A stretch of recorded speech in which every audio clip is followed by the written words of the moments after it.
Assalamualaikum warahmatullahi wabarakatuh. Alhamdulillah wassalatu wassalamu ala Rasulillah wa ala alihi wa sahbihi wa mawala. La haula wala quwwata illa billah, amma ba'du. Jadi di kesempatan kali ini kita kembali lagi akan membahas kitab Jami'ud Durus Al-Arabiyah, dan sekarang kita akan melanjutkan pembahasan idhofah, yaitu kalimat isim yang harus diidhofahkan kepada isim mufrad. Jadi penjelasannya bagaimana? Langsung saja kita masuk ke pembahasan isi kitabnya. Bismillahirrahmanirrahim. Al-asma'u al-mulazimatu lil-idhofati. Pembahasan kelima adalah kalimat-kalimat isim yang harus diidhofahkan.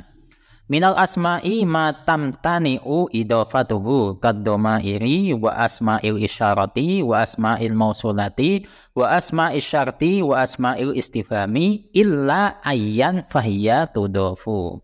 Di antara sekian banyak kalimat isim, ada kalimat isim yang tidak boleh diidhofahkan, alias idhofahnya tercegah atau terhalang. Contohnya seperti isim domir, isim isyarah, isim mausul, isim syarat, isim istifham, kecuali ayyan, yang mana ayyan ini bisa untuk diidhofahkan. Jadi isim-isim tadi itu tidak boleh diidhofahkan. Berarti posisinya sebagai mudhof itu tidak boleh. Tapi kalau posisinya sebagai mudhof ilaih, nah itu boleh. Itu namanya bukan diidhofahkan, ya bukan. Yang namanya diidhofahkan itu posisinya sebagai mudhof gitu. Wa minha ma huwa, nah ini lanjutannya itu kalau tidak ada harokatnya itu bacanya sholihun lil idhofati. Tapi kalau kita melihat redaksi wa minha yang kedua, ma huwa wajibul idhofati, maka wa minha yang pertama ini semestinya ma huwa sholihul idhofati wal ifradi, semestinya gitu. Nah ini tergantung kitab kalian ya, tapi kalau di kitab saya tulisannya seperti ini, yang ada di slide saya tulis apa adanya persis yang ada di kitab. Berarti saya bacanya wa minha ma huwa sholihun bil idhofati wal ifradi, ai adamin idhofati. Di antara sekian banyak kalimat isim, terdapat kalimat isim yang bisa diidhofahkan, bisa pula untuk tidak diidhofahkan. Kang gulamin wa kitabin wa hisonin wa nahwiha. Contohnya seperti gulam, anak kecil, kitabun, buku, hisonun, kuda jantan, dan sejenisnya. Wa minha ma huwa wajibul idhofati fala yanfakku anha. Kemudian yang kedua, di antara sekian banyak kalimat isim, terdapat kalimat isim yang wajib diidhofahkan, sehingga kalimat isim ini tidak bisa lepas dari idhofah. Wa ma yulazimu al-idhofata ala naw'aini. Untuk kalimat isim yang harus diidhofahkan itu terdapat dua macam. Nau'in yulazimu al-idhofata ilal mufradi wa nau'in yulazimu al-idhofata ilal jumlati. Jenis yang pertama adalah kalimat isim yang harus diidhofahkan kepada isim mufrad. Jenis yang kedua adalah kalimat isim yang harus diidhofahkan kepada jumlah. Nah, sekarang kita membahas kalimat isim yang harus diidhofahkan kepada isim mufrad. Nomor 6. Al-mulazimu al-idhofati. Nah, struktur ini al-mulazimu al-idhofati ini adalah struktur idhofah ghairu mahdhuf. Meskipun di sini ada al-nya semua ya. Nah, ini perlu kalian tahu. Al-mulazimu al-idhofati ilal mufradi. Kalimat isim yang harus diidhofahkan kepada isim mufrad. Inna ma yulazimu al-idhofata ilal mufradi naw'ani. Sesungguhnya kalimat isim yang harus diidhofahkan kepada isim mufrad itu ada dua macam. Nau'un la yajuzu qat'uhu anil idhofati. Jenis yang pertama, di mana kalimat isim itu tidak boleh putus dari idhofah. Wa nau'un la yajuzu qat'uhu anha lafdon la ma'nan, ay yakunul mudhafu ilaihi manwiyan fid dhihni.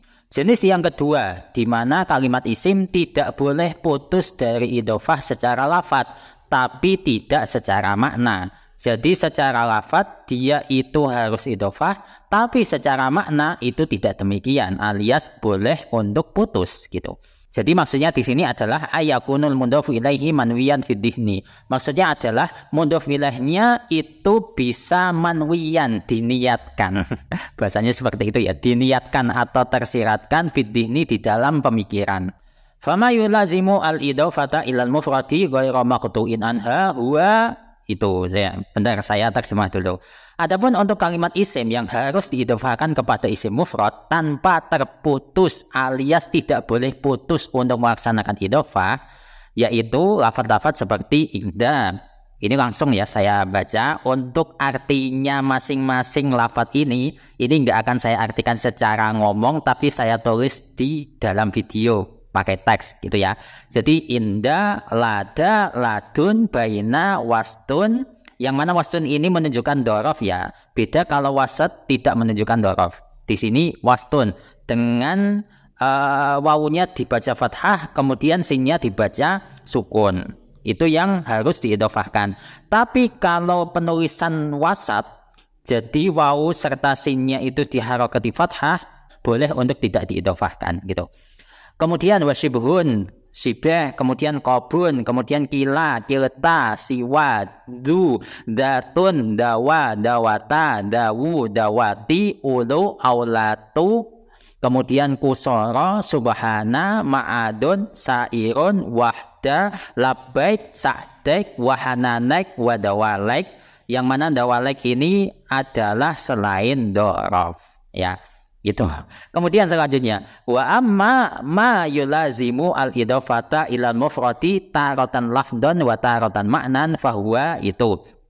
Adapun untuk kalimat isim yang harus diidhofahkan kepada isim mufrad terkadang secara lafadz dan terkadang secara makna, yaitu awalu, duna, fauqa, tahta, yaminu, shimalun. Itu yaminun ya, yaminun, shimalun, amama, kuddama, khalfa, waro'a, tilqa'a. Itu bacanya apa? Itu tujah. Ini di catatan kaki yajuzu fihi domutai wa kasriha. Taknya bisa dibaca dhammah, bisa juga dibaca kasrah. Berarti bisa tijah, bisa tujah. Kemudian iza apa ini? Pokok itulah. Iza, kemudian hida, kemudian qablu, ba'du, ma'a, wahya durufun, yang mana ma'a ini menunjukkan dorof. Kemudian kullun, ba'dun, ghairu, jami'un, hasbun, ayun, yang mana ayun ini adalah selain dorof. Nah, itu untuk terjemahnya. Kurang lebihnya mohon maaf, wallahu a'lam bishawab.